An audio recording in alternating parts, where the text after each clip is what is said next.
Hello everyone, today we talk about long composite and crossbows in early modern warfare.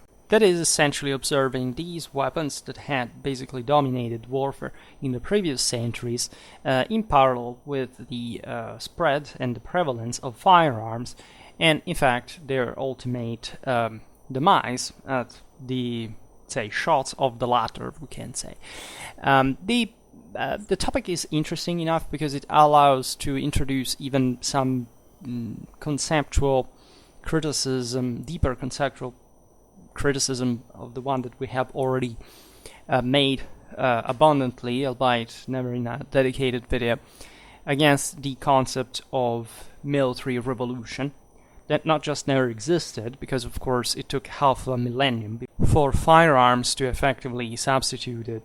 The pike, if you want, which is also another interesting topic because, you know, pikes are something that normally is thrown around, mostly talking about, in fact, the Renaissance, right? But we often forget that the entire medieval warfare, aside from the elite that were qualitatively but also numerically so, say, swordsmen, etc., was actually the prevalent weapon.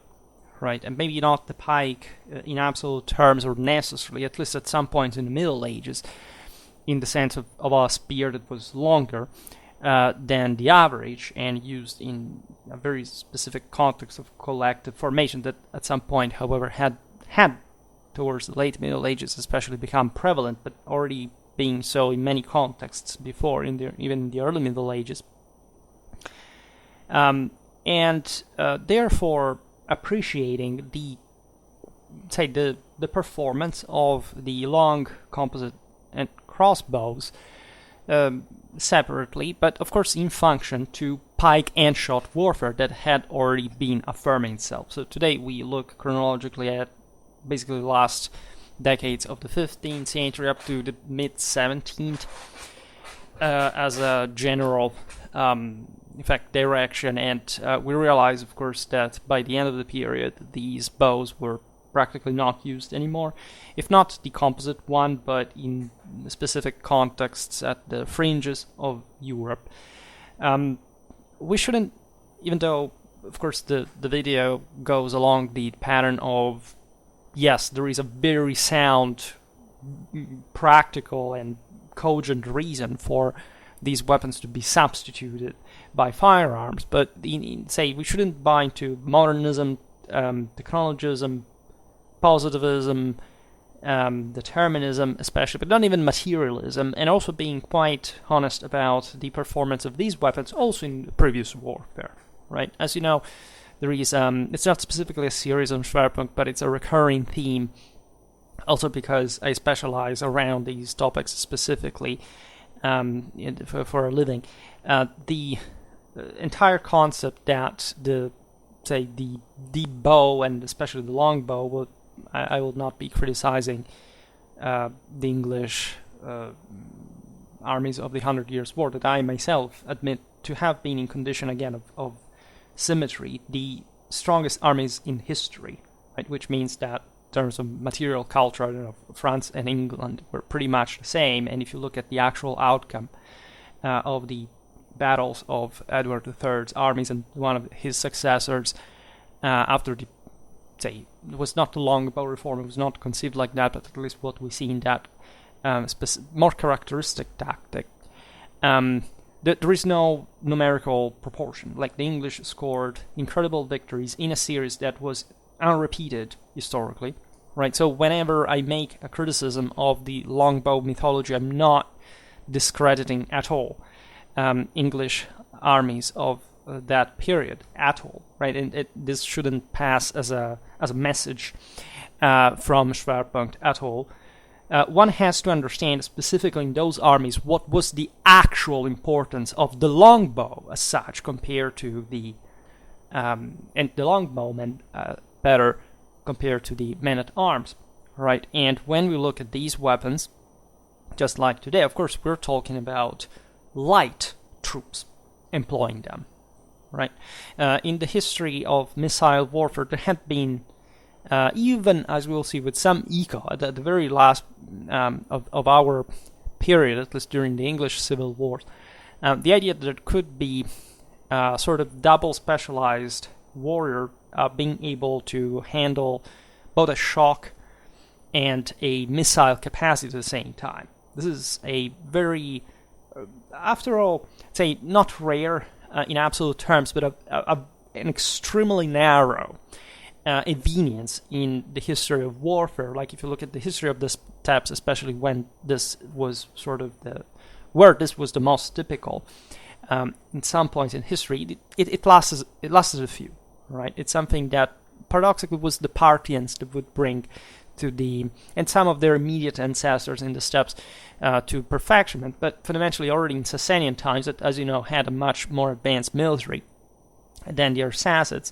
The Persians had already split essentially the heavy cataphract. It was also lightened a little bit compared to that cataphract shock, but also archer type that the Arsacids had brought up, at least in, say, in a more sedentary context, and the archer, right? And the concept being obvious, right? One thing is overloading a single guy with this hyper and pluri-specialization, right, in terms of arms and armor handling, especially in times of crisis, to some degree, at least the idea that some soldiers had to be trained for a very long time in order to have even this plurality of abilities, right, in the single guy, something we find even, we were talking about it just recently, in the late Roman Empire, the early Byzantine period,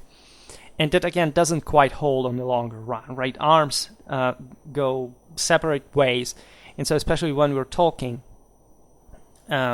today's period, we are fully in a situation in which the just like the pike and shot, like one thing is the pike, another thing is the shot, right? You can't find cold steel associated with the shot, of course, because, you know, this even for lighter troops was true, even for archers, like in the 14th century, an average longbowman that was not a particularly well-off person could easily buy a sword, right? And this had to do with a bit the economy of the times, but of course this wouldn't make him a heavy guy, right? In other words, they couldn't stop cavalry. That's the actual deal, right? These light troops could do that only and exclusively in the presence of heavy infantry in a combined armed tactics, right? Which is seemingly the single most. I don't want to insist too much on it, because I think that a person that still does not understand this and literally thinks that longbows were stopping cavalry charges it can be only one of the single most evil insult for the intelligence of the person who is stating that, and of course a complete proof of a radical and complete illiteracy in military history. But again, let's leave adults who believe this being, at least say so-called adults at this point, living their lives. But let's be extremely concrete about this specific aspect. And so today's video will revolve mostly around the process through which firearms managed to replace these various types of bows in different contexts, in different with different dynamics, right? And that are also geographical, cultural, right? Of course, the military dimension derives from that, but there is also a more kind of universal thing going on. And I will exemplify one error committed by the very founder of the concept of military revolution, which is, as you know, a historiographical, almost, subject, right, branch on its own. Like, especially if you're a modernist, where you must pass through this orderly, especially in the Anglosphere, and that we know mostly, however, through Parker, right, that really made a great work in his career, and that has somehow collected mostly the entire historiographical issue, was self-critical, etc., but that, in my opinion, still rigged and kept, let's say, insisting on that also for, say, conveniency reasons that I will not digress on the same concept of the military revolution. That just doesn't mean really anything. The guy who came up, and was now dead, by the way, with the concept was Michael Roberts in his work, A Revolution in Warfare. If you want to check him out, I mean, I guess even Wikipedia explains what his work was mostly about. He's very famous also in Sweden for his works on, in fact, the pike and shot warfare regarding that country's military development. I made multiple videos about the Swedish military, and I will keep making them, especially during the 30 Years' War, for obvious reasons. And this guy, this is just for the sake of example, but for making you understand, this guy lived in the 20th century, right? He died not even so much so long ago, and so this is the concept that supposedly the greatest expert of his time, at least the guy who rode the wave and also came about with this concept of the military revolution, would allegedly state that this period of ours would witness a literally catastrophic decrease in infantry firepower. Why? Because of the introduction of firearms. Now, I already know that some of you are already laughing, and yes, that's exactly what cruelly you can't avoid do so. Right? This is not a disrespect for the man, the scholar, but the question is it's not much that someone came up with that, and that this was, let's try to forget again the leading figure, but that also other authors implied something similar. In other words, they thought, and this is not illogical per se, it's irrational, it's without evidence. It's actually, of course, all the physical evidence and just the military historical one that we have, the art of war, telling us something completely different. But the idea would be that fundamentally early firearms were so clumsy, difficult to reload, posing new problems that the Renaissance was trying to find a solution to for a long time, that, first of all, allegedly, just to think this would have had to happen with a complete drop or immediate drop, sudden drop of all these other type of bows, fundamentally, that were otherwise the only type of missile, aside from artillery, of course, pre-firearms one. And that for guns that would have not essentially produced at the moment the same degree of firepower that those bows would procure, right? And this, for some pretty erratic technologistic consideration that got it wrong and inversely so to reality, in presuming that, again, a bow is easier to hand, or I can't find any other reason why they would think something like that. So I don't even need to explain why this is nonsense, but of course the universal,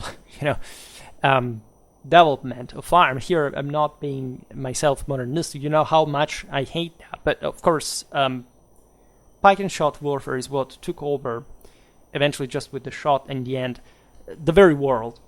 Not through the technology, but through the military systems that basically came to fight prevalently with that, which is a very different thing. And that basically happens everywhere, right? This is not just Europe. This happens in India. It happens in China, right? There are very interesting studies that tend to say that of course, given the different documentation at our disposal, we shouldn't underestimate how much other continents had already, at least the most advanced civilizations, basically those ones. I mean, there weren't any other.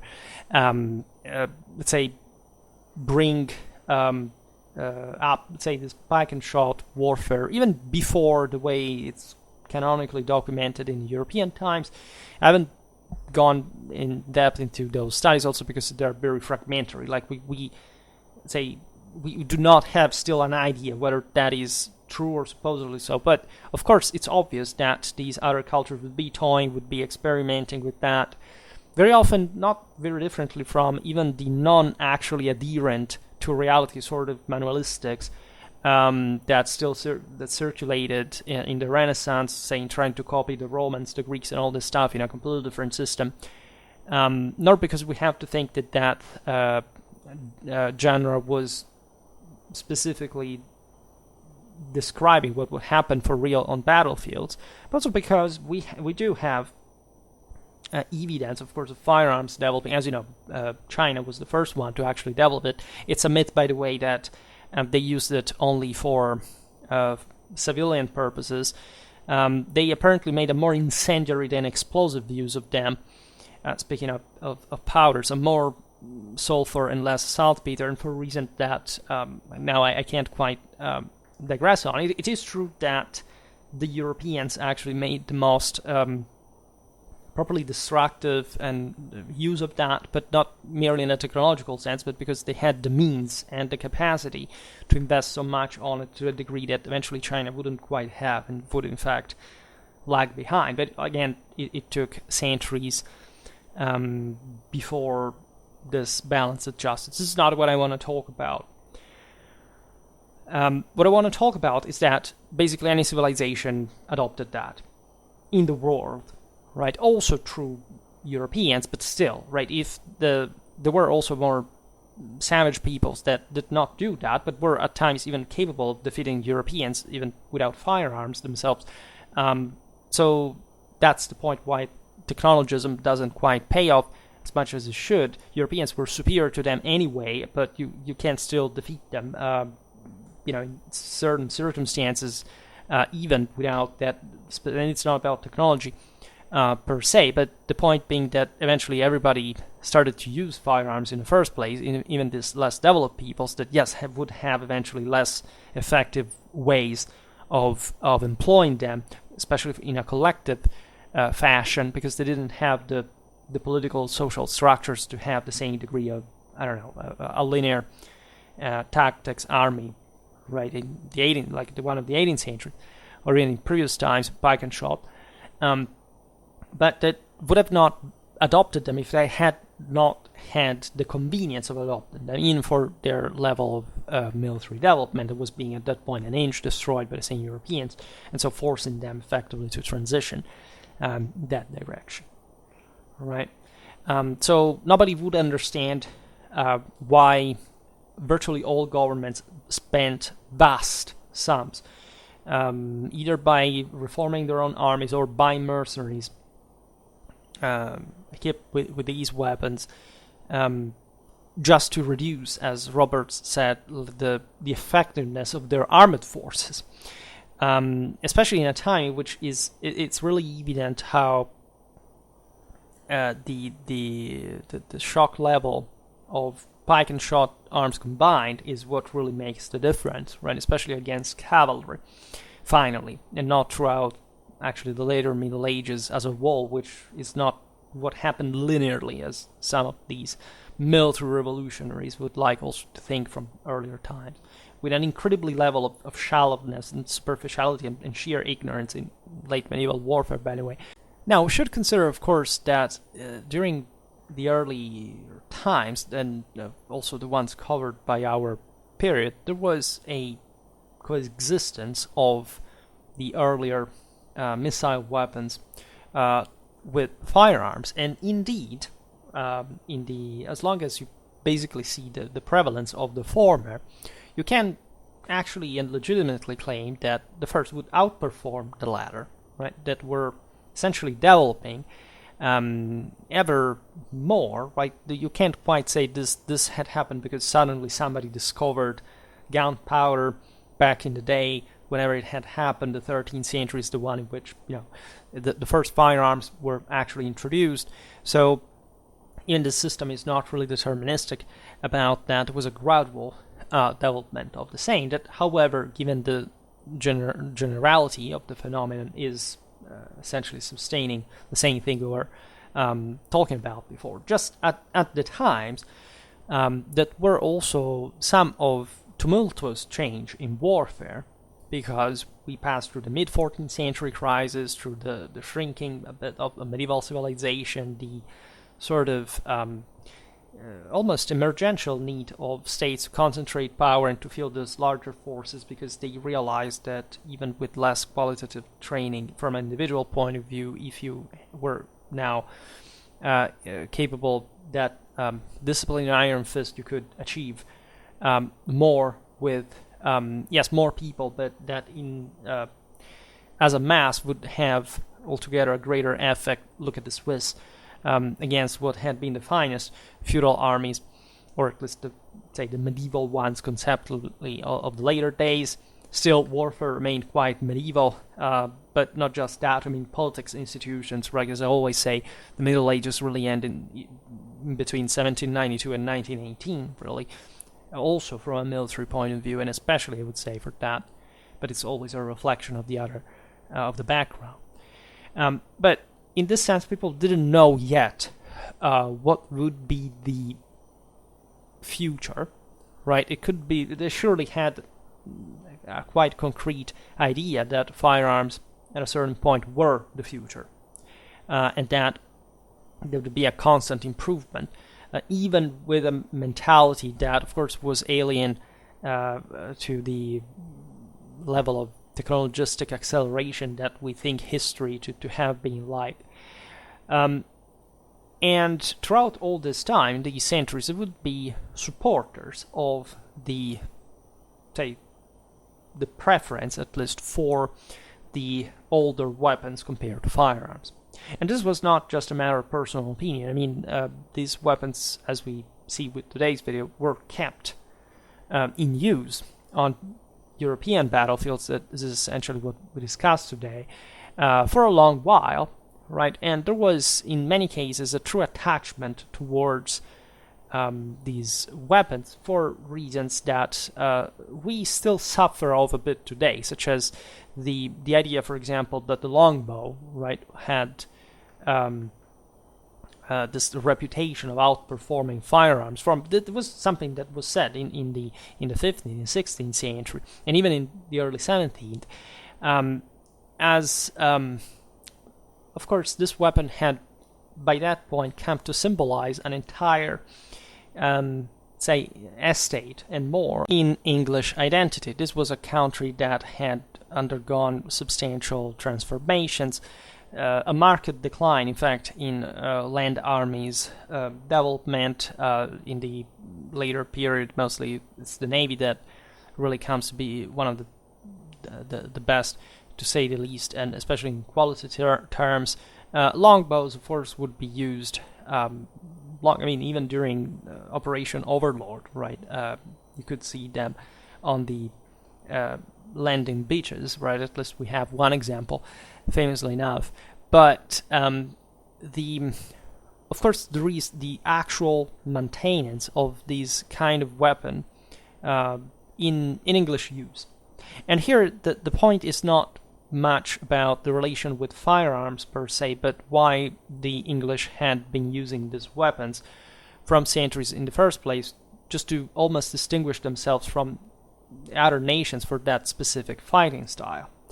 Or at least we want also to see it a bit like that, because of course to any military leader it was obvious that it wasn't a longbow to make the magic just per se, and we do not quite have even an evidence or an explicit, let's say, affirmation of that. I made that video about the Battle of Poitiers, for example, that I think exemplifies beautifully how one of the greatest victories of the 100 Years' War was achieved by longbowmen together with men-at-arms, with any reference to the longbow having become even close to be the decisive factor in these battles, because this is a concept that people in those times themselves did not have, because also it was not true, and mostly, in fact, rings just in our sort of abstract modernistic heads, without, of course, knowing at all what happened,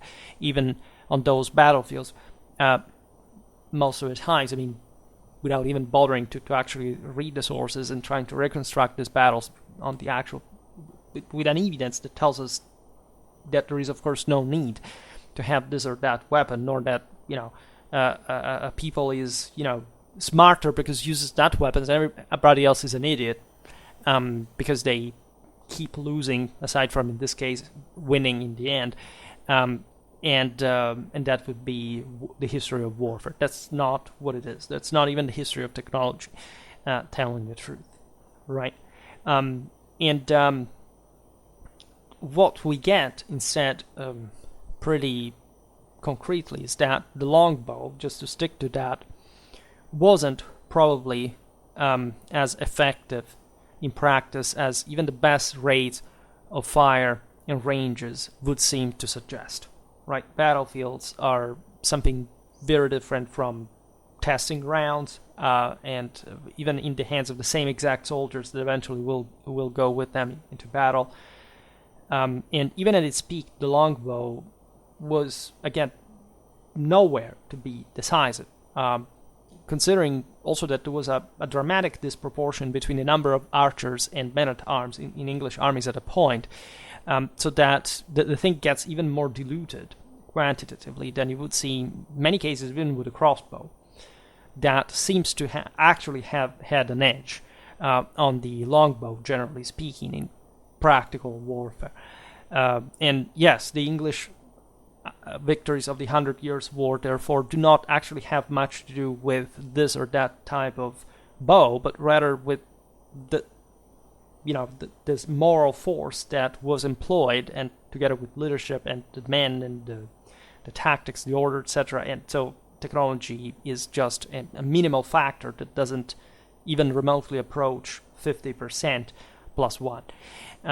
Because in warfare, nothing really does in those terms, and especially materially speaking.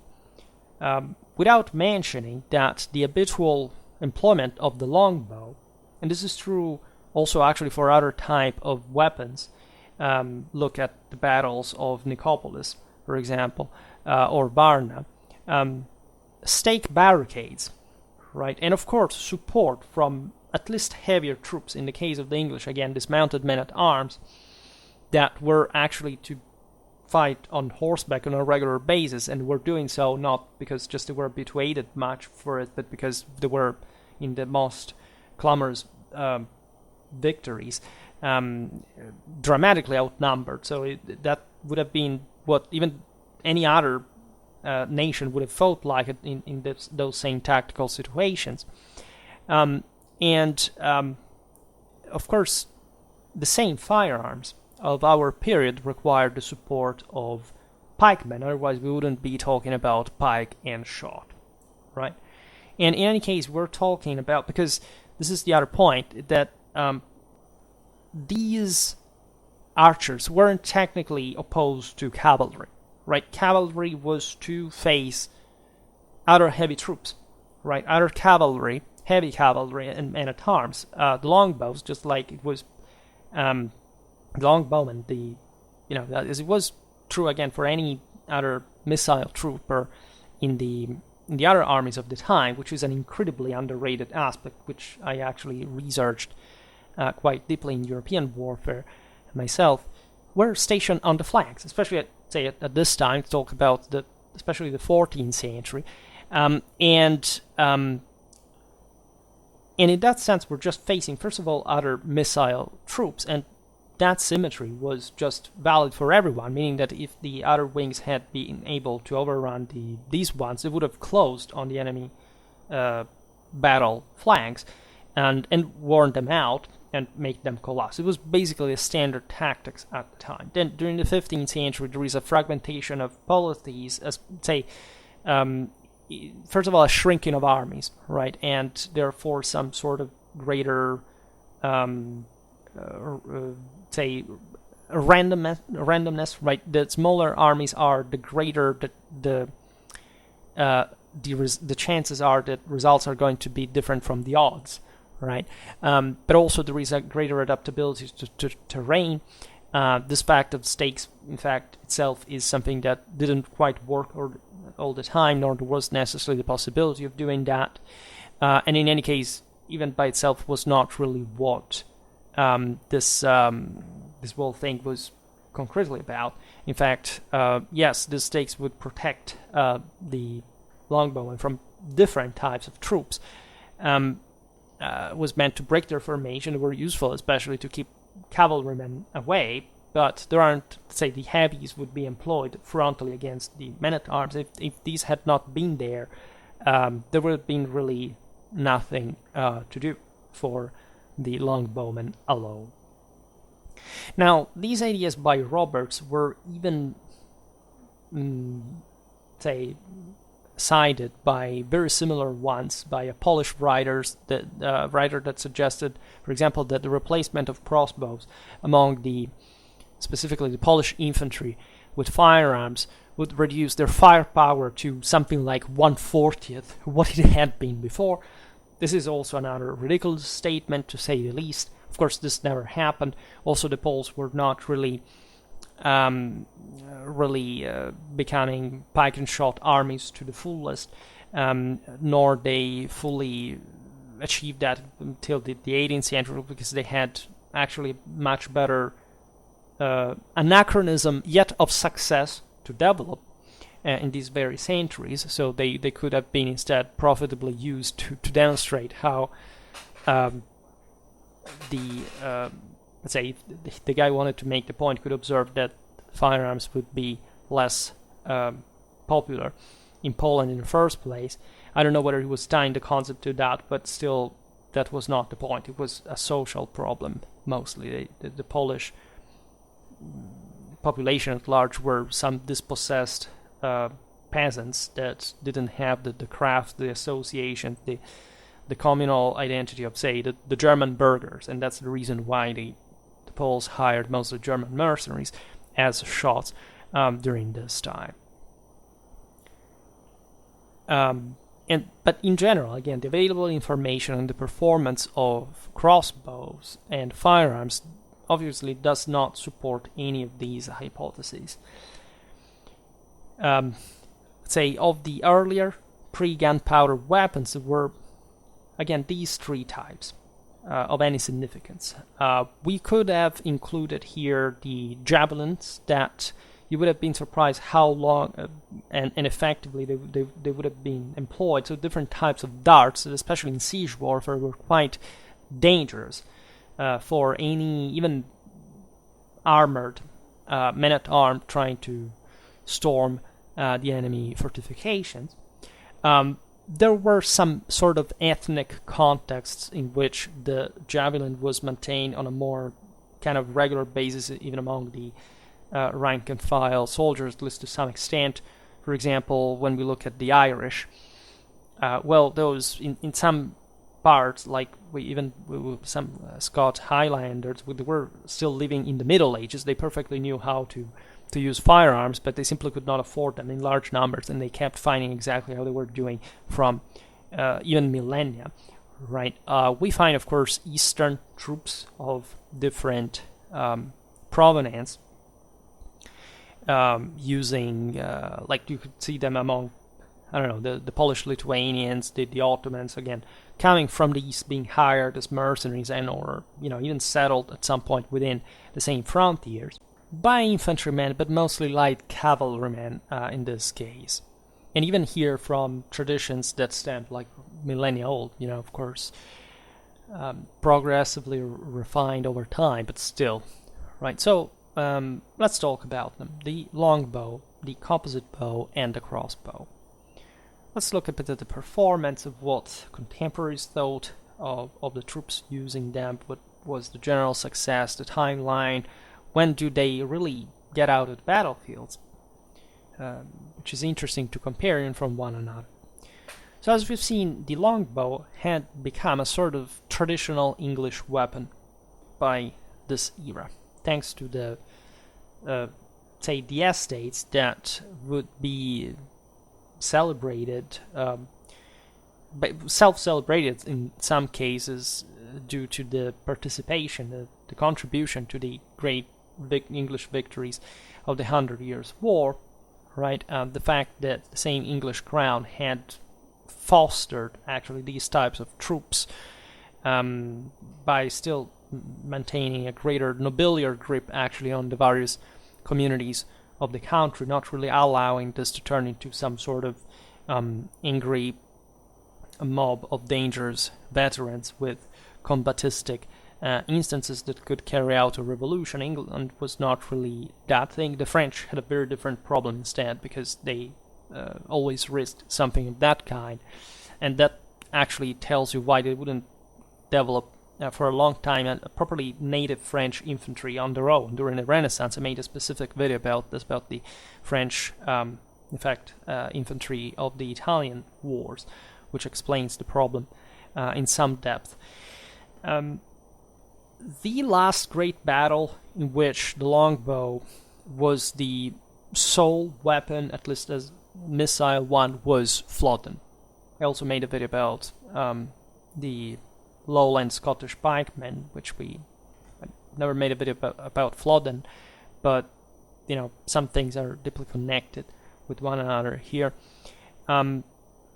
So we can say that up to the 60s even, most English shot were actually still archers, right? And especially so on the northern frontier, right, the border with Scotland, where the bow was indeed preferred to the heavier and clumsier arquebus, and which makes a lot of sense. That the Scottish-English frontier was always sort of wild, dynamic, made of raids, hit-and-run tactics, and so on.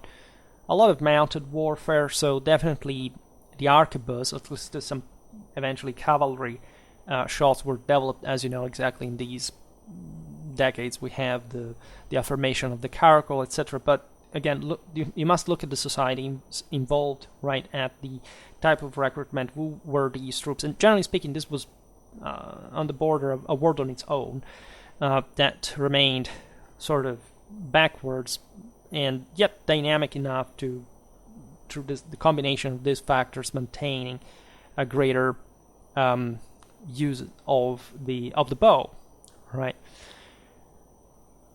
This also, just in terms of individual use, is important, because albeit there were these major showdowns in actual pitched battles, the majority of warfare was carried out again through guerrilla style of some sort, and so even the necessity of having, at that point, yes, this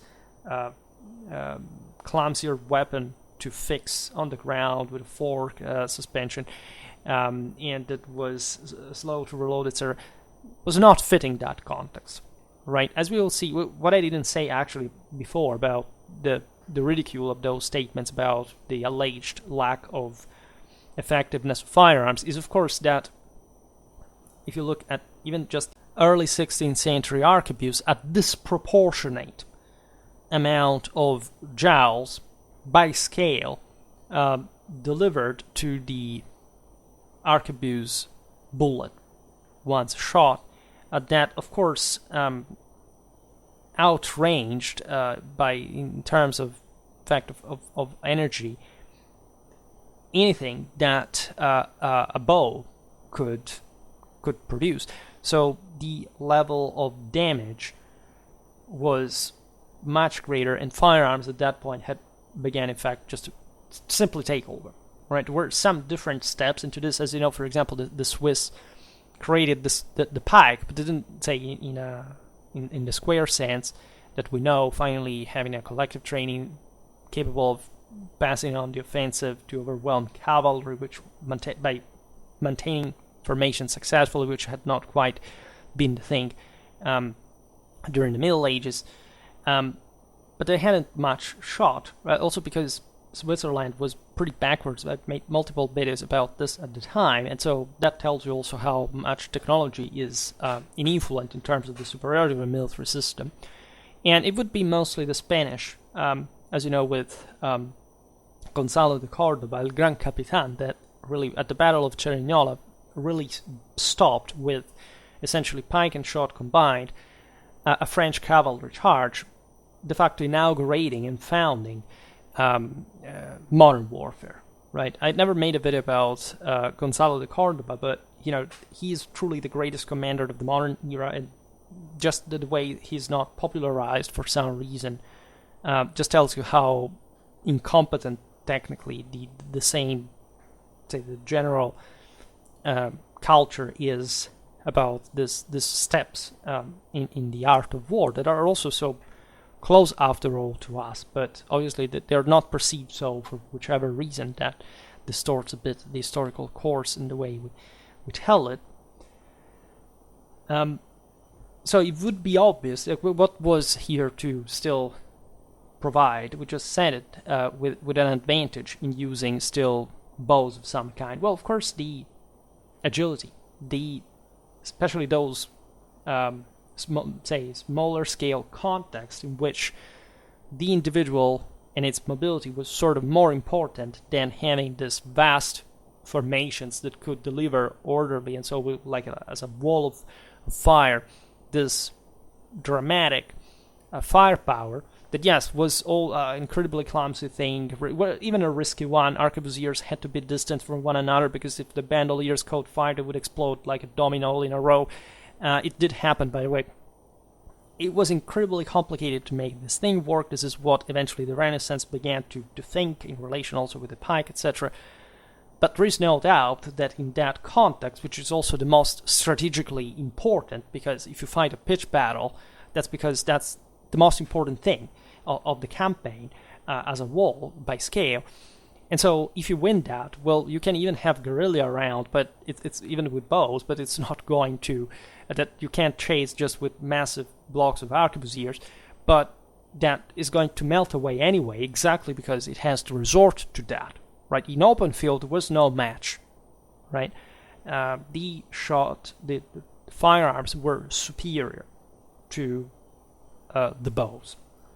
Again, not even in pitched battles because of the problems we just listed, aside from the strictly physical performance of the weapon, not in such a clamorous or traumatic ways then that would make the contemporary say, well, in fact, bows are useless in battle. They were still useful, right? Especially up to the mid-16th century. You could say that even the English armies that, as you know, were notoriously short of basically anything technological at that point. They had to import guns, even certain types, in fact, of gunners as such, as mercenaries, armor to an important extent, horses, right? There were different countries in Europe this came from. The same longbows had been largely produced in northern Italy. The best gunners around the time were, as mercenaries, were from Germany. Even the pike, the best artillery they imported from Flanders,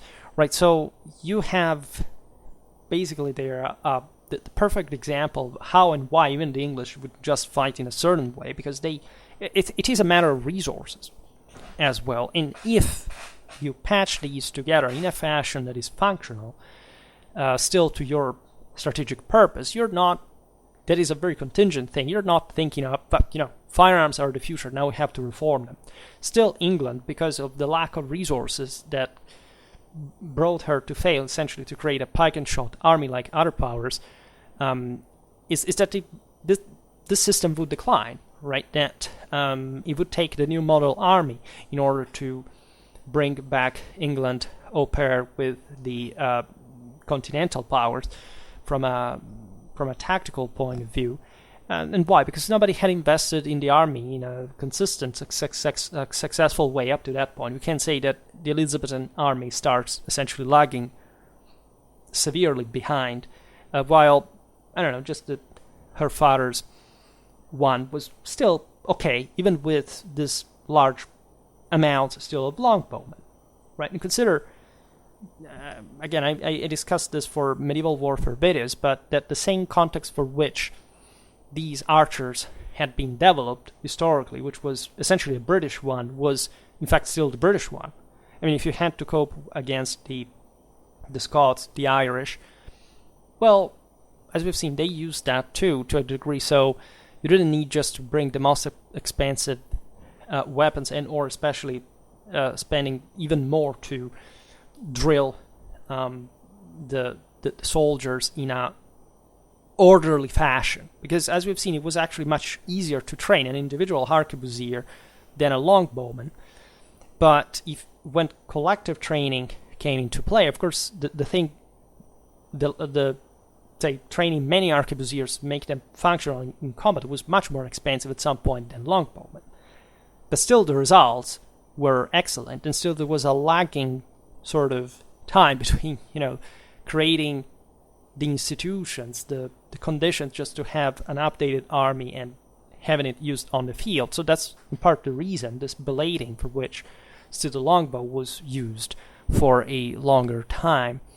And statutes to promote the use of the bow and discourage the evil substitute recreations as a show of a penny were passed still up to 1569. These were there from centuries, which again the monarchy had engineered literally the availability of archers in England with a certain level of individual capacity, proclivity to professionalism, when hired through the indenture by the baron, by the various English lords, and especially fighting overseas, right?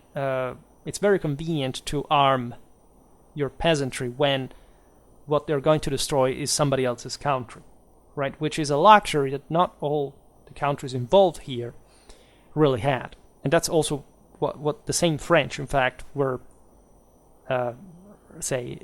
opposite to, because they would have had more trouble to control those enormous masses. In England, things were different, but this mere thing, in fact, applies to a world that remains somehow medieval, like the English one after the end of the war, and a French one instead was really de-state and was becoming sort of the most, in fact, modern power around, at least in terms of central control. After 1589, English archers were dropped from the standard company organization. They would officially disappear by the 90s of the 16th century. So that's when the English themselves realized that, even though they were not particularly involved on the continent with, say, boots on the ground in large numbers, the longbowmen had become de facto inconvenient when you could have calibers with, at that point, still also an English economy that doesn't matter how, say, like it was actually growing with especially the maritime policies and so on, but could in fact finally afford, in spite of the general backwardness of the land forces, of course, firearm for half of the troops, right, as a pike and shot army, right. Now, naturally, there are a few signs of the longbow use in England in the early 17th century. There is a famous publication just before the English Civil War that was even presented as a plan of reform of the English army to Charles I. That is the double-armed man. I don't remember whether the author was a member of the London train bands or something, because those at the beginning of the war did go, were armed, at least were ready to fight with longbows, and definitely during the English Civil War there were longbows on the battlefields, but in a context in which it was just already like sort of an extravagance of some sort, or as a desperate appeal to tradition. And still, this is famous because somebody wrote a treaty on it, and not because necessarily even the most nostalgic Englishmen were, let's say, necessarily betting on the longbow performance over the one of the arquebus in collective circumstances, right? Now, longbows, I think never made a video about them, but we know what we're talking about. They were often made of yew, importantly told, from 180 to 190 roughly something slightly bigger, but a few centimeters overall, right, in length, they fired arrows up to 90 and more centimeters long, albeit the only surviving example, which comes from our period, is only 77 centimeters, talking the arrow, right? So this is important because, of course, different arrows are designed. It's not just they have different performance, they have properly a different purpose, tactically speaking. And even when this is just for a single target, still this influences the way overall the volleys would be addressed, etc. Of course, there was some precision shot, but at very close range, as we will see now, that was not the norm, and still was somehow again surpassed, at least given the devastating, in spite of the accuracy of the devastating impact of a firearm. Now, there is still to this day, at least you can find on YouTube, plenty of testing with replicas and so on, still about probably the performance of the longbow, right? And we could be talking about this for a long time, and we'll surely make some video about this. But it's probably also an overrated, say, topic, right? This is not what truly matters in actual warfare, that we cannot even document adequately, right? It would seem anyhow that the absolute maximum range using the lighter so-called flight arrow, which was, by the way, used in battle, and this is interesting because, as you know, the infantry troops were getting gradually lighter, but still mostly because of the firearm performance, which instead had evidently not been the case during the Middle Ages, where only through the 15th century is the moment of greatest armoredness ever, and the bow was there. And yes, that was also a reaction, by the way, to firearms, so here we see there is no match concretely. But in a way, of course, it was easier, I don't know, to pierce a 16th century rank and file soldier than a 15th century one with a longbow, except again that there was not just that lightly armed pikemen most of the time. Some were still very, say, heavily equipped, but there was also a gunner next to him, and they fought. I mean, next to him, talking about the various arms, and they fought in combined arms, just like again the men-at-arms did with the same archers in this context. Usually there were 8 light arrows in each sheaf of 24, and the range again of this maximum, absolute maximum, some probably have made more, but I don't know. Here again, it's not that important, but we can measure something like 275 meters, something like that. Now, with heavier sheath arrow used for armor piercing, this absolute range would fall to 150 meters or a bit more, right? So you have to understand, what are you even using this bow for? What kind of arrows are you employing, right? And in order to be accurate, which doesn't even mean precise, given still that most of what happening on the battlefield was essentially a zone area volley shooting, and so for saturating, like the target, but shooting all these arrows ideally all at once, so you could disorder the formation rather than piercing specifically armor, right? In order to be accurate against individual targets, and even to hope to pierce mail, right, you would have to go down to something like between 70 or 90 meters, which, as you understand, is it's not a few technically, but these are distances that normally battle lines achieve just for a relatively short while, or at least for engaging. And again, there is a great problem regarding how these things unfolded, and most battles were won not because you had this or that type of arrow or even of bow, but whether these battle lines worked the way they had to, orderly, with the right spirit, with the, with all the things that could go wrong, even in single nature, I don't know, the fall of a leader, whatever. So this is not about specifically the longbow. This is about the much bigger circumstances revolving around this battles.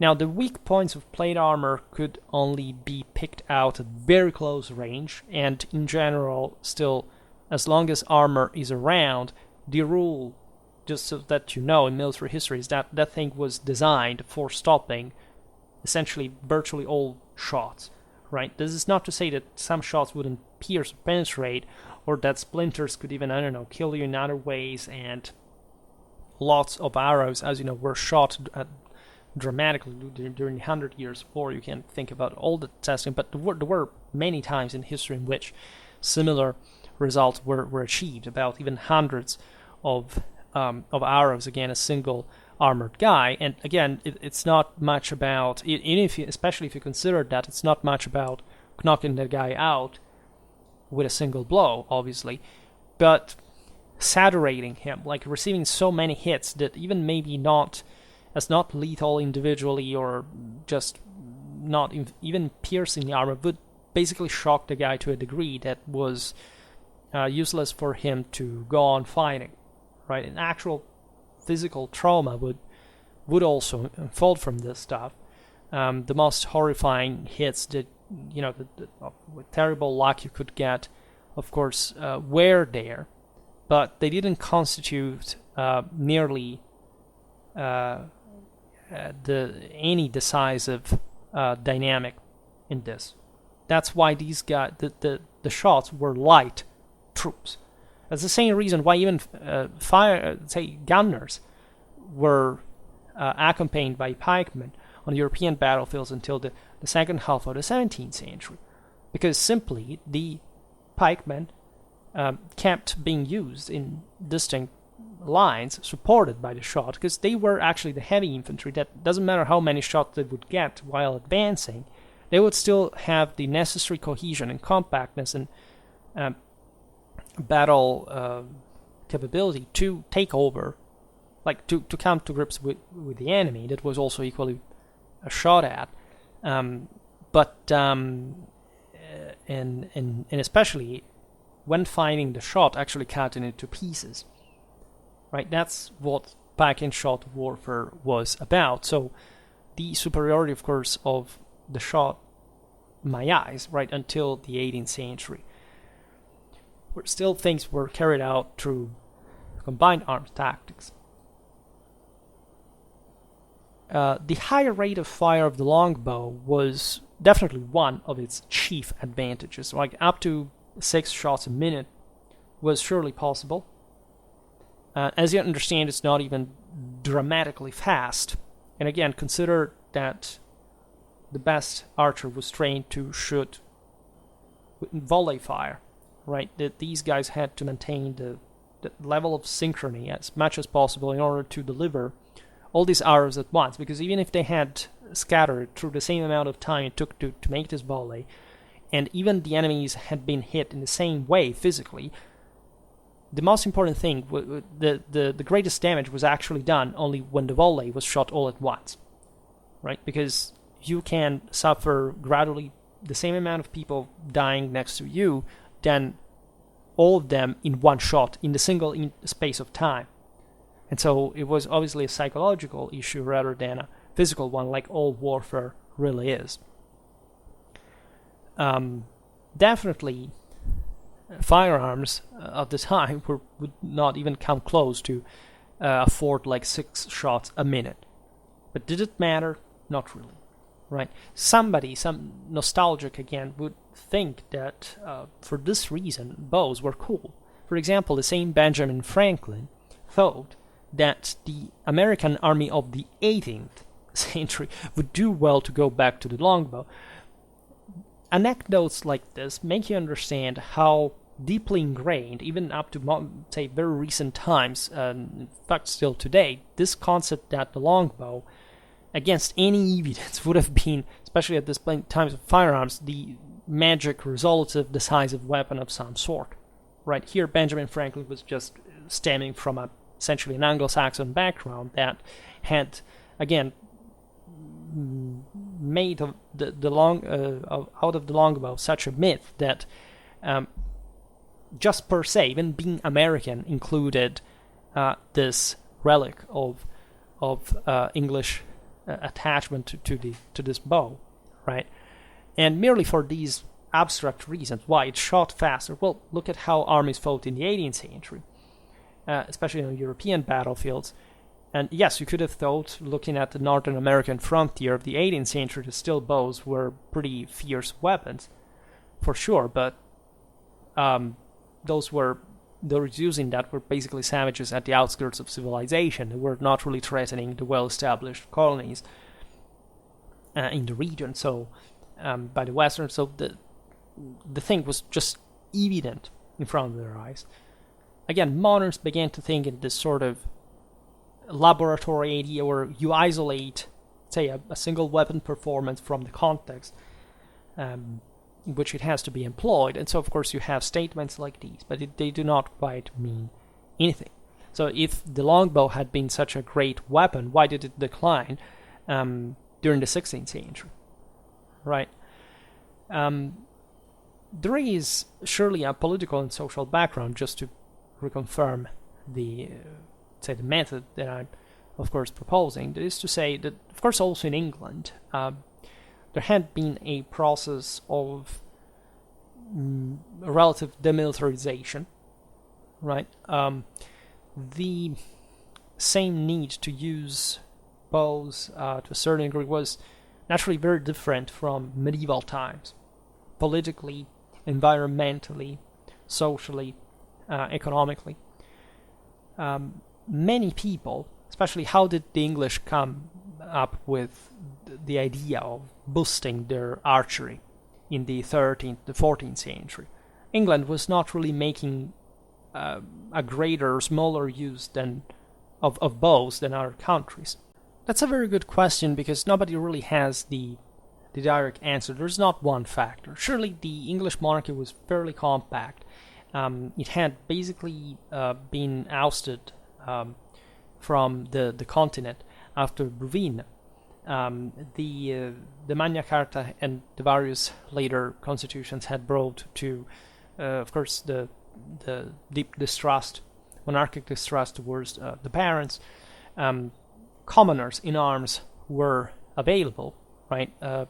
Communities of woodsmen that were also better paid, for example, in England, right, in the English woods, than the Welsh mercenaries that were hired just because they were poor. They would go at war more, not because they had anything actually to teach the English. The idea that the Welsh were particularly specialized in longbow use and or that were better or worse at that than English is completely devoid of any trace of foundation.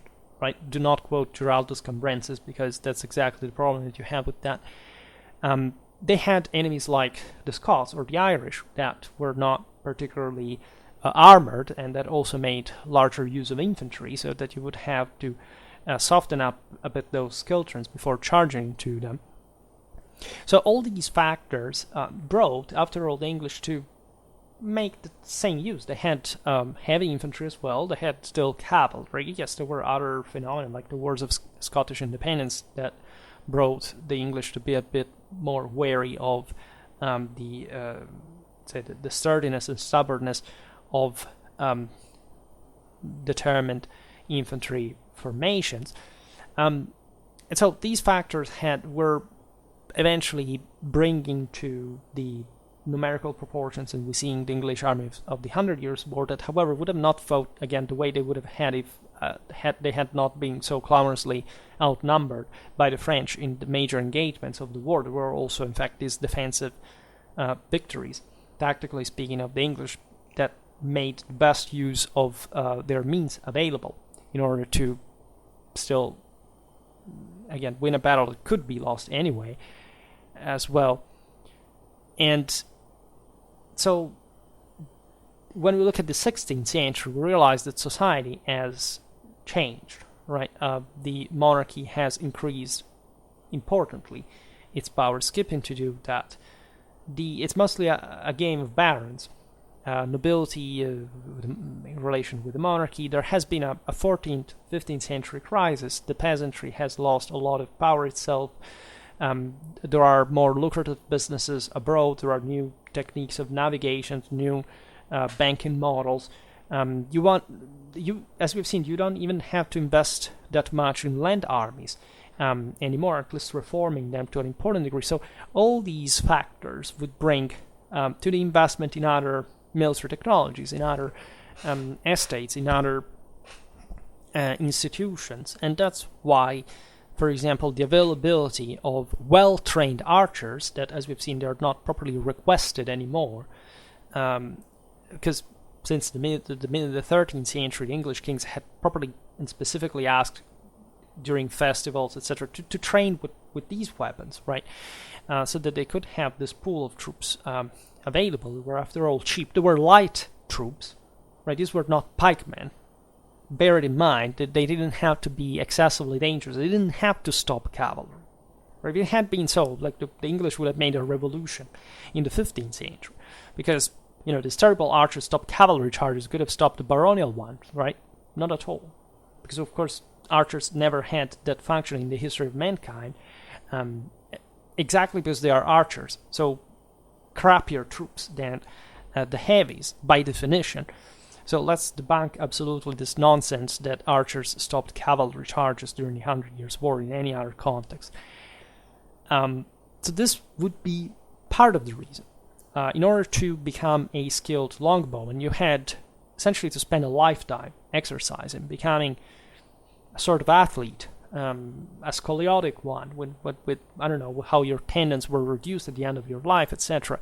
And also a professional to be up to the tasks that you would be required to perform in an actual war, not just into some strange skirmishing situation, right?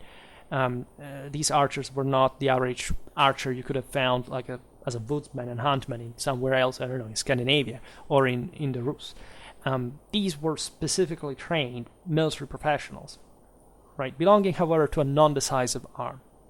At this point, only a few weeks at most were necessary to train an arquebusier that would perform his duty in a satisfactory way. Of course, there was a problem of professionalism also for these guys, because that's a problem for, again, every monarch who wants to found at least a minimum of a core of permanent forces under his control. I just made a video about how this process was occurring in the second half of the 15th century. But still, the arquebusier performance was entailing also a much greater saving, right, in terms of this guy's training, lodging, feeding, etc., that at least to some degree, of course, was paid in order to have the longbow.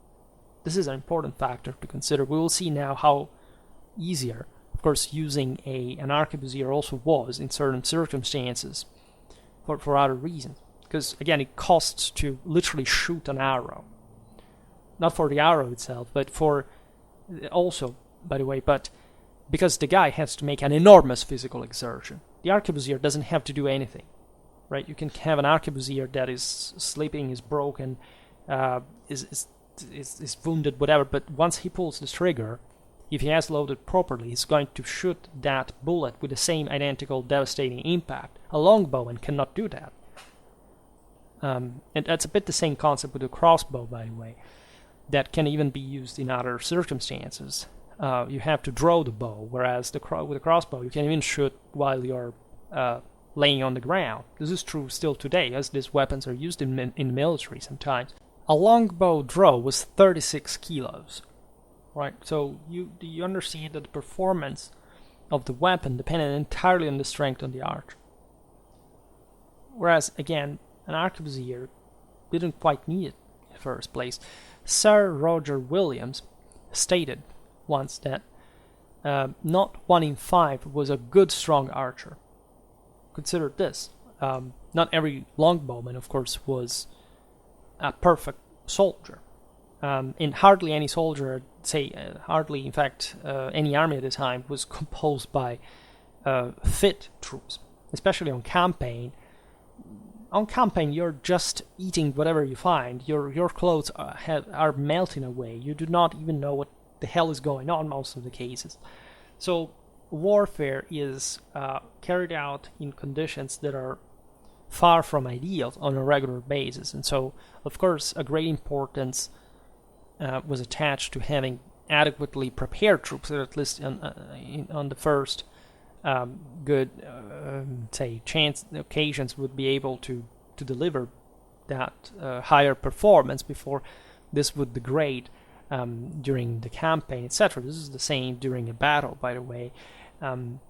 But again, when this is connected with the same weapons performing, well, that does change a lot, right? After 3 or 4 months campaigning, not even 1 in 10, according to the St. Williams, was a fit soldier practically. Even the technical cost of the weapons was not actually that great factor in the broader scale of things. Why? Because, of course, the arquebus was, together with the powder especially, and the bullets was more expensive altogether as an armed system, talking big, let's say, than, of course, a quiver and a bow with arrows. But let's say the main problem, like for making that soldier a good performing one, of course, was supplying the army as a whole in the first place. And all the things that you need to supply an army of course, are much bigger than how many arquebuses you have there, how much, foot, for example, other types of weapons, etc.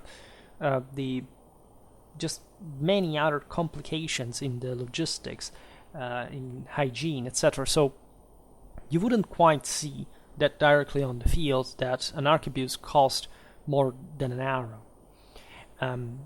While there was a very important tactical factor that, in fact, was evident in combat, that is to say, the range. Bowmen had to expose themselves to enemy fire when shooting from entrenchments, right? They had also this sort of psychology, as we will see now, that wanted them to just standing their ground, because historically that's what I had kept doing. But say firearms were becoming in open ground ever more performing, and the archer was just much by itself, by force, much poorer mean of inflicting damage, right? If you look at the cost, really, a bow with arrows was 6 shillings and 8 penny, while a caliber, yes, was 16 shillings and 8 penny, but we're talking here again in terms of joules delivered of a disproportion that is much bigger than this, barely, not even thrice more expensive as a piece of equipment, right? So the longbow in practice did not stand a chance against firearms. There was not a context in which we can see a battle, any other engagement which could say, well, still longbows here bit firearms, right? Did not happen. Also because, again, the bigger the engagement, the more just even the collective training issues of firearms were surpassed, right? The bigger the engagement, the greater was the capacity of firearms to deliver their firepower to the greatest extent. There was a French captain, Montluc, who claimed that his Frenchmen, had acquired an exaggerated idea of English courage for the simple reason that their archers had to approach so close even in order to fire. Right? This is something of course, instinctive a bit for any shooter, but when you are drawing that bow, and you're even more inclined by instinct to approach the enemy in order to feel that hit is going to go the hardest, especially when you're targeted by an enemy.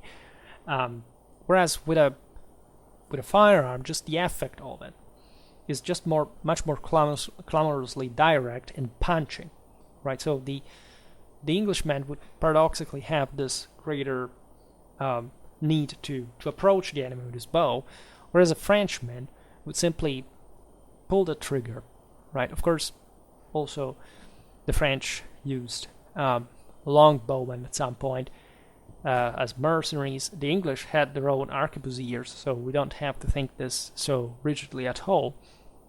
But psychologically and technically, this is also what happened. Even enthusiasts for the bow had to admit that the Frenchman and the Reiter, this originally German type of cavalry that specializes, in the caracole tactics with wheel-lock pistol that basically sent a line after the other, shooting, unloading at very close distance with pistols. They're shot and then immediately falling back, right? Because it would have been a risk. Well, they were apt in contempt to, quote, turn up their tails and cry, "Shoot English," right? Because the idea was that still in the not so distant past, in former generations, still the 100 Years' War, any archer, the English archer, would have the breech of such a varlet native is bumped with one arrow and another feathered in his bowels before he should have turned about to see who had the shot first. Literal quote, right? So the sense is that now with firearms, the mere power of the shot was even rendering the same troops more dependent on the same. This is something we have seen psychologically speaking in pike and shot training recently in that video of how the Protestant concept of dehumanization, say the elimination of works, of just this mechanization of fighting would be necessary in order to alienate the masses from the risk that was occurring on the battlefield, right? Of course, the longbowman was instead a relic of the past to some degree, and was that more mentally individualistic and aggressive. Also because, as you know, as we were saying before, the shots had really just to advance once they had broken the enemy, once to surround the enemy. This is true also for the gunners of this time. But consider that pike and shot warfare is bringing on the fore, especially at the beginning of the period, this massive pike squares for which the shot still has to develop in comparison to. And so the idea of this relentless, let's say, fire repetition in order just to wear out the formation before you can even think to break it with a charge was more typical, and the same reason why the caracole had come around in the first place, because truly by the mid-16th century cavalry was so inhibited against this massive pike squares, plus considering the bullets that were vomited against them, that as very heavily armored guys could do this game of coming that close to the enemy, shooting at close range and then pulling back. Then later on, paradoxically, and as you know, when the shot began to be more important than the pike, but the pike was still around, cavalry also re-increased in importance because they could finally charge into some softer, lighter infantry before this would acquire the bayonet and becoming heavy infantry itself, just also not because of the bayonet, but because of the volume of fire that it could put up against the cavalry as well, surpassing the same pikes that thus disappeared because they didn't have any other purpose, right? If not in emergential conditions. Some militias had pikes, even Napoleonic warfare, etc. But that's basically the mechanism, and everything, as you understand, is much more systemically coherent than saying, okay, I will still go at war with a bow, right? It's a very simplistic concept, to say the least. Now, in the late 15th century, the French themselves still used the longbow, as we were saying. They had been hiring the Scots, for example, which is they wanted to imitate the English in some ways, bringing to fight against them troops that fought in a similar fashion and that had been taking them on that same basis. The Scots and the Irish, famously enough, went on, at least in some units, to use the bow well into the 17th century. This is again the Celtic fringe that produces less, developed, technologically speaking, troops, but that are so motivated because they are hungrier and they want to, their lifestyle at home is also traumatically violent to an unspeakable degree, so that after all, going to fight and die in Germany during the 30 Years' War is not this big deal. In proving, of course, as always, that in warfare it's not what you have in your hands that matters, but how much you want to rip the guts of the person in front of you out. Well, these guys still would do. Of course, those wars in the 17th century weren't fought by armies fighting like the Scots or the Irish would do in the more depressed fringes. They also had their own shot, of course, and pikes. But this still shows, of course, how many elements can do anyway, right? And that's the reason why, of course, we have to look east in Europe to understand how it was possible, of course, for horse archers to be that relevant up to fairly late in time. Naturally, this is a bit of an overstatement, meaning, of course, and speaking finally of the composite bow, that albeit the traditional weapon of the East broadly meant would be used by the Ottoman infantry, at least until the 80s of the 17th century, by their cavalry and other Oriental troops until much later times. Pike and shot tactics had literally overwhelmed basically these wars. I mean, if you look at Timotheyevich, the Russian Pizarro, like this guy conquered the entire Siberia, basically just using pike and shot tactics, which the Tartars didn't know how to cope with. This is something that was going on for quite a long time.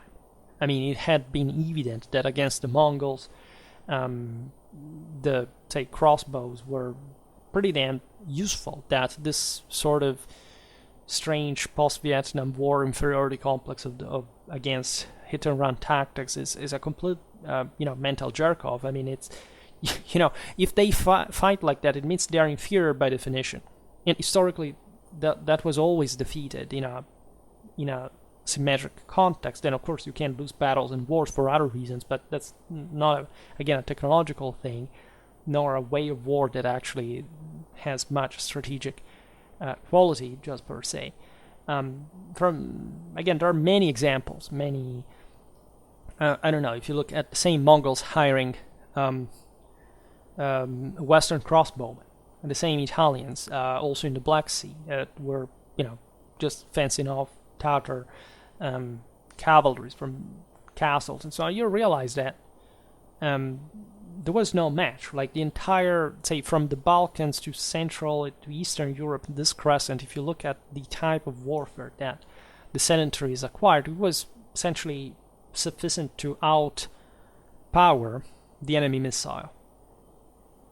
Right, there is no doubt about this. There was no victory whatsoever in a systemic sense that would ever see at any point the tendency of a steppe people prevailing over a sedentary one.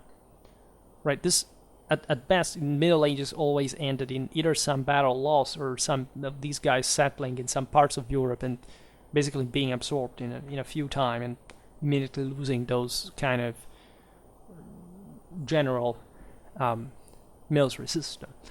At least to some degree, it would remain, but I mean, exactly in these places, like if you look at Hungary, if you look at any other place that eventually was even overrun by as a frontier by the Ottomans, by their Tatar auxiliaries, etc. Of course, there would be a reinforcement of that. You would see Serbians, Croatians, etc., having this kind of exotic way of fighting. But this was true, as we will see, also for the crossbow. That is to say, in the least developed parts of Europe, of course, the time stopped to the Middle Ages. I mean, if you look at some warriors from the Caucasus in the First World War, they were still literally equipped like knights, even with a coat of mail, even though they carried muskets with them.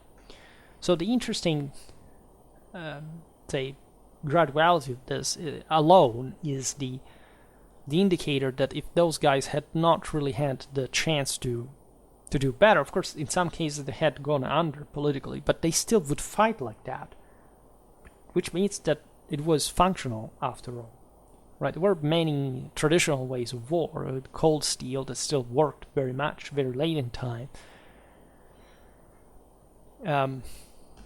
Let's not digress in contemporary warfare, but you know what I mean. What was the composite bow? Well, it was constructed of laminated horn and wood, or later apparently sometimes of metal in this period. And needless to say, it was very effective. It was essentially composed of this external part of horn, internal part of animal tendons that would increase dramatically, in part, the efficiency in storing and transferring energy. And this is true compared, this is more even compared to a longbow, right? In sedentary Europe, we always built bows in a single way, right? The longbow has nothing special about it. It's just a bigger bow than the others, nothing else, right? It was only one type. The reason why this was the case, and in the steppe it wasn't, is that in the steppes people are a bit more desperate on a regular basis, and so in Europe this was not needed, right, as a further work and refinement of weapons. Everything, as we've seen, even just for how it happened with the English tactics, in later medieval times, had to happen out of a series of contingencies and of practicalities that had to render the situation sort of good enough, but not to an extreme that was not. It doesn't matter how very pressuring this whole thing really was, as general threat posed by the enemies, etc. But in the steppes, again, you realize that you're living at the outskirts of civilization. It's much tougher to survive. You must increase dramatically whatever you can in order to do the same with your chances of survival. As a consequence, with half-ounce flight arrows, a composite bow could shoot over 550 meters. This had always been the same. There is a more collective explanation to this too, that is to say that steppes armies, generally speaking, are way more scattered and sort of conservative. They have even a more paranoid mentality about the employment, especially of the narrower but more costly elite of heavy cavalry, for which there are all these clouds of horsemen going back and forth. You don't even realize what's behind them. And so this is a constant provocation, right? Very often inconclusive at some point, that needs to increase, like the distance from which you can engage the enemy. Because at that point, really, there is not much of a precision, of course, even possible, but you can still annoy and keep these sort of horsemen aside. And of course, if you want to approach and shooting from a shorter range, you will. But the bow tendentially was designed for, in fact, something much larger range, like in the open spaces of the steppes would be necessary, right? So consider that the half-ounce flight arrows were really not used in actual combat. With the 2-ounce, 24-inch war arrow, you could, of course, it would reduce substantially the actual range. It would arrive to something like 160 meters, right? You have an Arabic archery manuals stating this, but there are other authorities stating that a 3-foot composite bow had a pull of 53 kilos. And it could shoot a war arrow even up to 275 meters, which is extraordinary enough, right? And even piercing at that point a half-inch blank at 91 meters. So this tells you what, of course, the extraordinary characteristics of the composite bow really were, and this seems, in fact, much more of a technical miracle than a longbow. But when we look at the actual performance, for example, with the latter, you realize that both for accuracy and armor piercing, the performance was pretty much the same, right? The rate of fire probably was at least as good. It could even be better. So you realize at the end of the day that even we're talking, see, there are not so many ways to make a bow that you can also in a pre-industrial society employ in a with a affordable cost, and especially with a practical effectiveness in battle, right? So this is the like how most of warfare really gets down to. Yes, we're talking about very different peoples here, but at the end of the day, their bows would have similar performance. So there wasn't this enormous divide, nor these weapons could create any just per se. But obviously, the most widespread and by far bow in medieval Europe and quantitatively in absolute terms that would remain, in fact, still that widespread during this period, at least not as much, but compared to the other two we have seen today, aside from firearms, of course, is the crossbow, right? Speaking of the longbow, of course, you should always ask yourself, why did the English decide to use the longbow? And again, we attentively sort of hinted at the answer. But and again, it's not because I wanted to give it to you today, that we will have to make many more videos about this. But this had remained the gold standard. Again, there were countries, as I said before, that produced literally the same longbows they would send to England during the Wars of the Roses that wouldn't use the longbow, right? The Wars of the Roses, like in the 100 Years' War, like just it's not the weapon that makes the thing, it's the context that makes the thing. And even if, as we've seen, the weapons were pretty similar, still the crossbow was preferred, right? It was found in practically all European armies. It was never abandoned even fully in England. Crossbows were used both in siege warfare and by skirmishers in battle. You would always see it employed as the regular missile that was also facing the English longbow, sometimes even dramatically outnumbered, like most of the, again, think Crécy, for example. It's the most famous example of this, the Genoese crossbow, and being destroyed by the longbowmen. If you calculate, if you just take a look at the numbers banally, you realize that the Genoese were much less. They were coming from a worse position. Not all sources actually saying the same thing, but nobody says, you see, the crossbowmen were so superior in numbers, in position, whatever, they bit the longbowmen. No, everything is literally in there.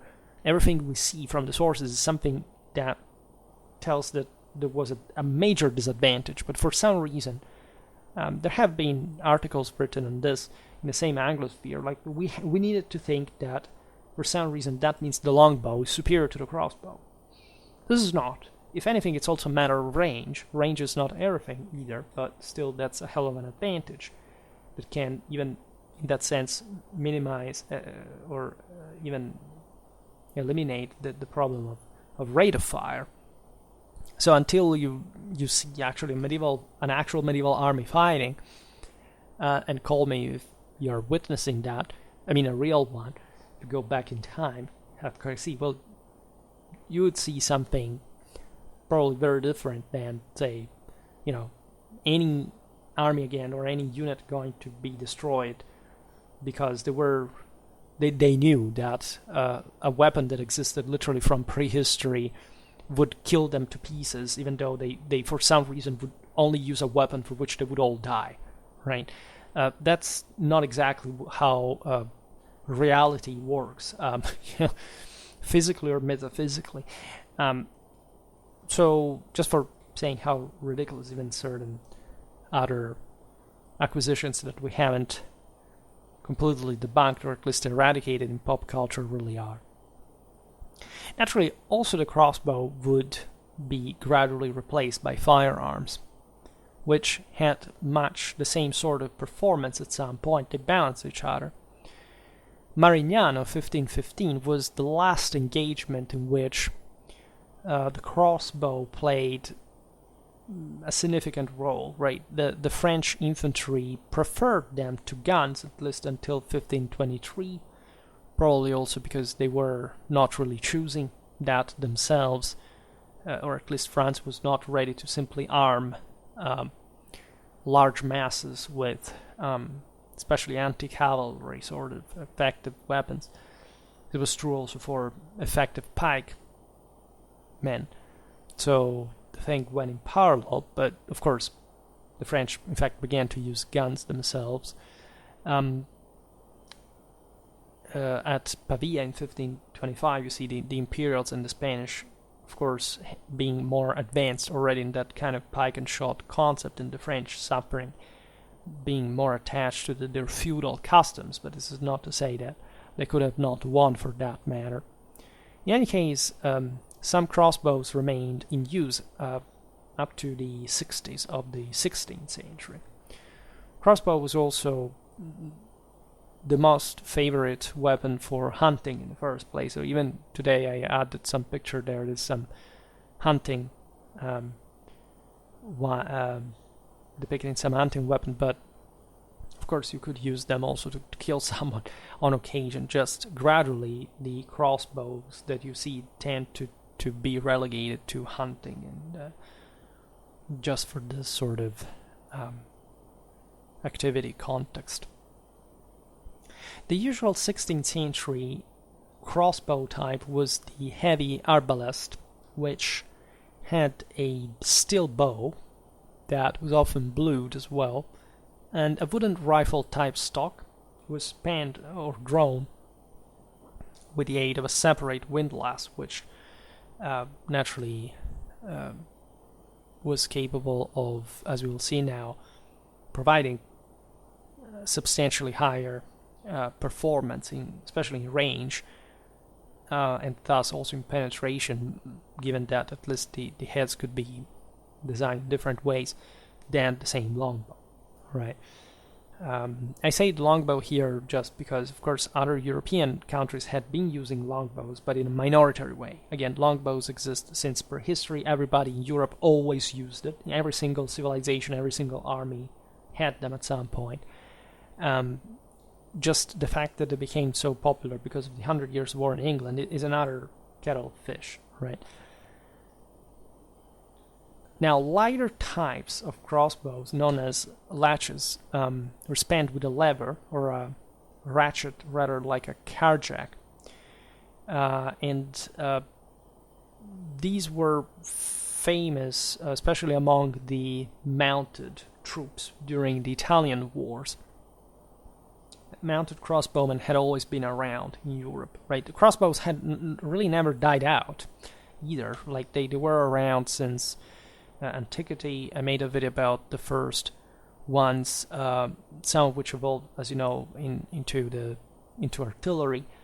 But the Romans had them in even the earliest, say, sort of most primitive context, like, I don't know, early medieval picked land, etc. You find guys employing crossbows, so you realize that aside from the scarcity of documentation or the preference of other bows, the crossbow was always there and was always used and would always be just revived later on, but not reinvented or reintroduced or whatever, even less from the East, or how people think somehow for some strange reason this being the case. think about the myth of Richard Lionheart bringing the first crossbow back to England. They had them in the early Middle Ages in Britain, right? And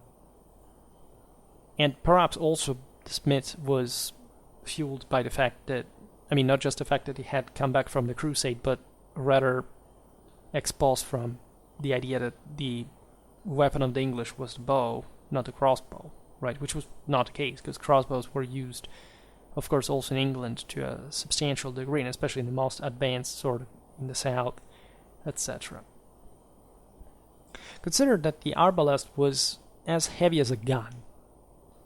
The bow alone could weigh almost 5 kilos. The windlass another half of that or more, and almost as slow firing, interestingly enough. I mean, tendentially, crossbow was faster than to reload than the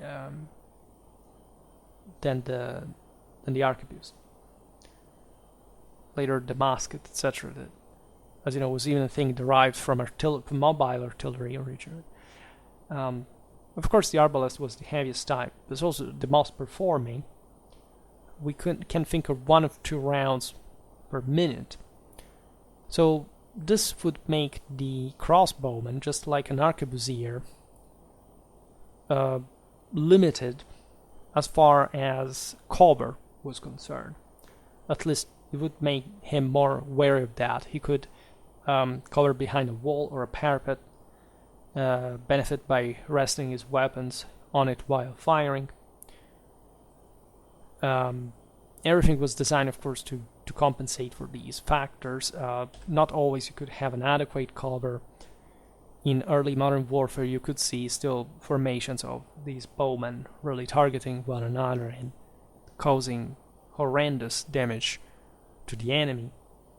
But again, it's the firearm that now is clearing literally the field from these guys anyway. And the fact that, again, armor began to go down during the 16th century may have even favored some increased damage from the side of bows that had less penetration than the guns for which armor was largely designed now to in the best of cases to stop, but becoming so costly that eventually would be abandoned in almost completely in a matter of few centuries. But again, they would themselves be wiped out by that firepower. A crossbow was very accurate up to, let's say, 50 meters. So it was a terrifying weapon. I mean, without armor, you could take out multiple people at a time. It was an extremely dangerous and unforgiving thing. It could have an absolute maximum range. Naturally, everything can be debated, but say 365 meters, something like that. I mean, a really large range, and it could be increased by, of course, gravity, the position, etc. The armor-piercing performance of firearms would be much better than the other bows, especially against plate armor.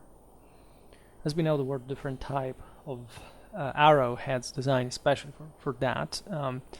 The type of bow employed did have something to do with the various types as well. Of course, we were not talking about fully standardized arms production, but tendentially, like, things were the same. In any case, the crossbow, just out of sheer power, was the most impacting and devastating damage weapon in terms of damage, and about this should also be quite concrete. This also doesn't mean that essentially the crossbow's performance as a whole collectively was that higher than, say, the one of the longbow. They were pretty much equal, but still we suspect that it was actually the crossbow at large, if anything, because of the fact it was used by the wide majority of Europeans and in the most developed countries, also from a military point of view, that it was really the better option. And that, again, for whichever reason the English kept using the longbow for such a long time, still, this may even be a compliment to, as we've seen, their sort of moral load for some reason. So I wouldn't even dismiss it. Just know that technology in that sense is, especially in terms of the individual, is something which really defines the fact that individual effort. Consider this, like before you had to really use force to draw, to load, etc. with firearms, things became all a bit more mechanized with less actual physical force needed.